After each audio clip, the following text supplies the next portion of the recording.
চলো সুন্দর একটা সকালের সাথে সাথে তোমাদেরকে আজকে আমার বোরিং একটা দিন শেয়ার করি। হ্যালো এভরিওয়ান, আসসালামু আলাইকুম, সবাই কেমন আছো? তো এখন বাজে হচ্ছে প্রায় সকাল 6টা। আজকে খুব সকালে উঠে গেছি, আম্মু আর আমি একসঙ্গে উঠছি। এরপরে উঠা প্রতিদিনের মতো দোকানটা খুলে আমি হচ্ছে বাহিরে আসি। আমার এইখানে আমি একটু বাগানের মতো করতে চাইতেছি, কিন্তু মুরগি, আমার কিছু মুরগি আছে যার কারণে এই গাছটার আমি ফলাইতেই পারি না। এই গাছটা যদি একবার হয় আমার এইটুকু পুরো সবুজ হয়ে যাবে, কিন্তু কি আর করা যাবে, মুরগি তো আর ছাড়ে না আমারে। এরপরে প্রতিদিনের মতো এক মগ পানি নিয়ে হচ্ছে বসে গেছি, আর এখানে আমার দুইটা কাকি আছে, তাদের সঙ্গে হচ্ছে হাসাহাসি করতেছিলাম। তো যাই হোক, এরপর হচ্ছে দোকানের ভিতর চলে আসছি। দোকানের ভিতরে আইসা দোকানটার একটু ঘুচাইলাম, কারণ দোকানটা রাত্রেবেলা একটু ঘুচাইতে পারি না, এলোমেলো থাকে। তো দোকানপাট ঘুচাইতে না ঘুচাইতে আম্মু ডাক দিয়েছে একটু ঘরে আসো, কালকে রাত্রে চুষি পিঠা বানাইছিল তাই খাওয়ার জন্য, কারণ আমার আবার অতটা না ভালো লাগে না। তো যাই হোক, তারপর হচ্ছে দিছে।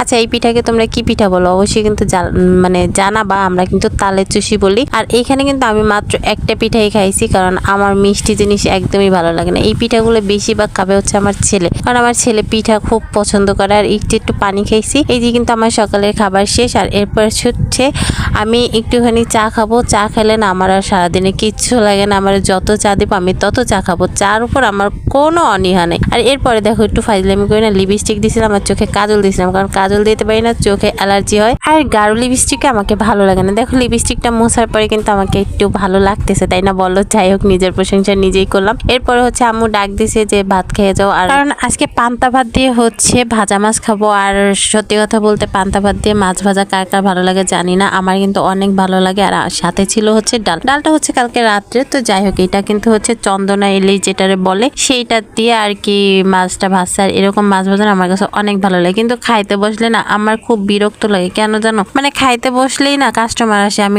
দোকান থেকে বের হইলে কাস্টমার আসে, যখন দোকানে ফাও বসে থাকি না তখন কিন্তু কোনো কাস্টমার আসে না। দেখো খাইতে বসে কিন্তু আমি 2-3 বার উঠছি। তো এই যে একবার হচ্ছে উঠছি, সে হচ্ছে খাবার নিছে, তা যাই হোক। এরপরে আবার খাইতে বসছি, খাওয়ার পরে এরপরে হচ্ছে আবারও একজন কাস্টমার আসছে। তো সে হচ্ছে এবার জুতা নিবে। তো জুতা নিবে, এটা তো আর নিজের পক্ষে দেওয়া সম্ভব না, কারণ হাতে ভাত লেগে রয়েছে। কিন্তু আমি না বুঝতে পারি না যে এবার হচ্ছে আমার ভাত খাওয়াটাই ভুন্ডুল হয়ে যাবে, কারণ সে জুতা নিজেই নিলেও টাকাটা দিছে হচ্ছে খুচরা, আর সেটা আমাকে গুইনা নিতে হয়েছে। আর টাকা ধরার পরে না আর মনে চাইলো না যে আমি ভাতগুলো খাই। তো যাই হোক, ভাত খাওয়া শেষ করে এরপর হচ্ছে পাশের বাসায় আসছি। সেখানে হচ্ছে পিঠা বানাবে, পান পিঠা। আর এটা বানাইতে গেলে না আসলে অনেক কষ্ট হয়ে যায়, কিন্তু কি করা যাবে, মা চাচিরা এসে এমন ভাবে ধরে না যেও পারা যাবে না। তবে আমি আজকে অনেক ফাঁকি দিছিলাম। তো যাই হোক, এরপর হচ্ছে মরিচ পেঁয়াজ কুচাবো বলে আনছি, কিন্তু আম্মু বলতেছে আমি মরিচ কুচাইছি, তুমি হচ্ছে শুধু পেঁয়াজ আর শসাটা কুচাও। তো কুচানো শেষ করে তারপর হচ্ছে খাইতে আসছি। আর আম্মু খুদের ভাত আর হচ্ছে গিয়ে ভর্তা বানাইছিল। খাবারটা কিন্তু অনেক মজা হয়েছিল। আল্লাহ হাফেজ।